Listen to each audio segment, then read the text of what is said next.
¿qué es el cáncer? ¿Sí? ¿Qué es lo que hace que una célula se vuelva cancerosa y realmente cuáles son las características?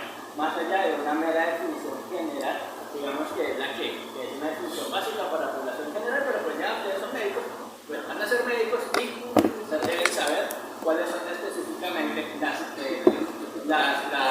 los criterios o las características que vuelven a las células tumorales, como lo que se define una célula tumoral. Entonces, lo que nos ayuda con eso, aparte de toda la literatura, es principalmente este concepto, que es el de la Asociación Americana de Investigación en Cáncer.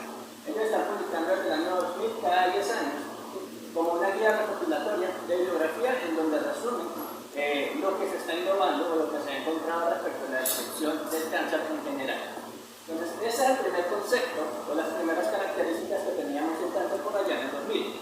¿Sí? Entonces nos decían ellos, para que una célula se vuelva cancerosa y se vuelva maligna, debe tener estas características. ¿Sí? ¿Cómo las podemos resumir? Prácticamente cómo se exploran una célula sola. ¿Sí? Al principio, digamos que el concepto más general de cáncer que tenemos es que las células cancerígenas son células virtualmente inmortales y con capacidad replicativa ilimitada. ¿Sí? Entonces, se dice primero que para que una célula sea cancerosa deben poder activar mecanismos para resistir la muerte celular. ¿Sí? Asimismo, deben poder evadir a los genes supresores de tumores, cuando eso pues ya se conocía en predicción, el P56 y pues los guardianes de genoma menos lo básico. Entonces ya podían ellas, por alguna mutación, aparentemente al azar, podían escapar de esos controles internos. Asimismo, ellas podrían evadir el efecto de la telomerasa. Recuerden que esa es la que les reduce la vida a las siguientes generaciones. Entonces pueden activar una inmortalidad replicativa permanente. Sí, porque las células hijas van a tener la misma longitud de telómero de la célula madre. Dice, bueno, son tumores que van a tener crecimiento progresivo, ilimitado, inmortal, ¿sí? Y que por eso mismo, como igual siguen siendo tejido biológico, deben tener una capacidad de nutrición, por lo que ellas deben ser capaces de inducir a estrogenios. ¿Okay? Eso es lo que decimos inicialmente la definición de cáncer. Y ese años después se hizo la actualización.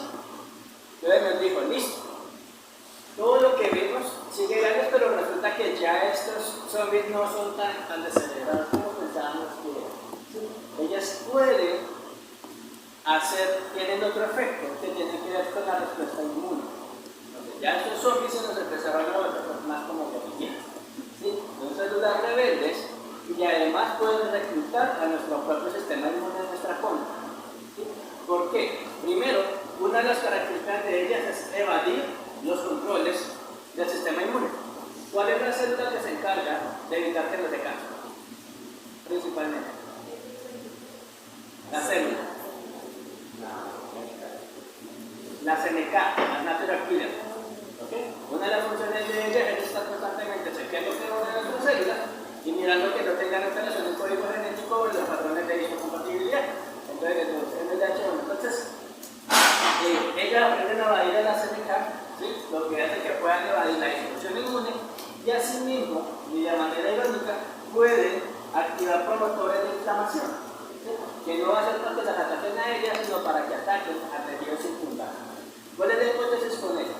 Para que una célula, para que un tumor se expanda, va a tener que romper proteínas, va a tener que romper membranas, va a tener que romper el esmallaje de tejido extracelular, romper barreras, ¿sí?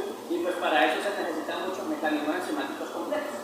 Entonces, pues la célula tumoral dice, pues yo para que me voy a poner a desarrollar mecanismos tan difíciles, ¿sí? Cuando en el cuerpo ya hay alguien que hace eso, que son básicamente los neutrófilos. Entonces ella puede ir los linfocitos.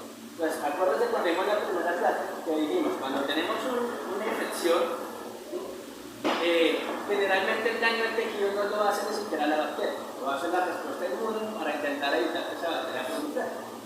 Pues eso es lo que piensa el cáncer. Pues lo que hace es que recluta y activa el sistema inmune para que empiece a destruir tejido circundante y eso ya le facilita a ella poder garantizar su expansión. ¿Sí? A la vez que va a tener, digamos, una mente mucho más controlable para sus propias condiciones. Asimismo, se había hecho que ellas eran como células al azar y ya dijimos no, son células que van a tener una inestabilidad genómica, ¿sí? Y que sus características van a estar determinadas por mutaciones específicas. Pero cuando eso pues se pensaba que eran mutaciones al azar.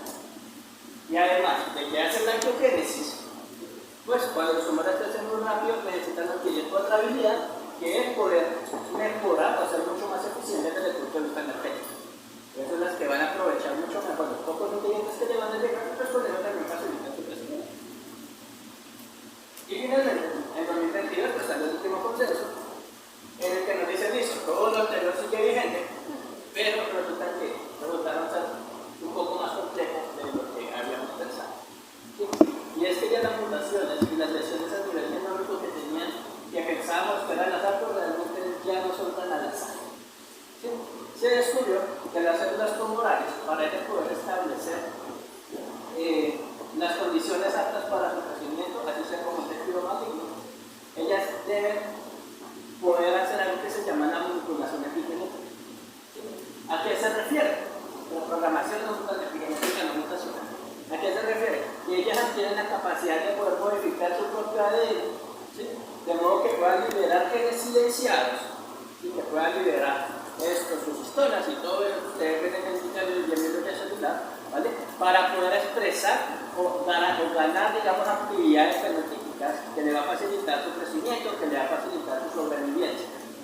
Muchas veces esos genes fueron silenciados al madurar los tejidos. Acuérdense que entre más se madura el tejido va a tener mucho más genes a disposición. Y a medida que el tejido se especializa, pues la mayoría de sus interruptores se van apagando.